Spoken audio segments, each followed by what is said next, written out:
আসসালামু আলাইকুম। আজকে আমরা কার্পাল অস্থি সম্পর্কে জানবো। কার্পাল অস্থি হচ্ছে 7টি। সহজে মনে রাখার যদি বিষয়টা বলি তাহলে আমরা প্রথমেই দেখব যে এখানে ট্র্যাপেজিয়াম দেখো দিয়ে, হ্যাঁ, ট্র্যাপেজিয়াম, দেন ট্র্যাপেজয়েড, দেন ট্রাইকুয়েন্টাল। একইভাবে যদি আমরা দেখি ক্যাপিটেট, ঠিক আছে, ক্যাপিটেট, হ্যামেট, লুনেট, ঠিক আছে।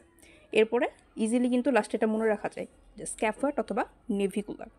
তো আমরা কিভাবে মনে রাখবো আরেকবার যদি দেখি, ট্র্যাপেজিয়াম, ট্র্যাপেজিয়াম, দেন ট্র্যাপেজয়েড, এরপরে ট্রাইকুয়েন্ট্রাল, ক্যাপিটেট, হ্যামেট, লাস্টে দেখো, লুনেট, এরপরে স্ক্যাফয়েড।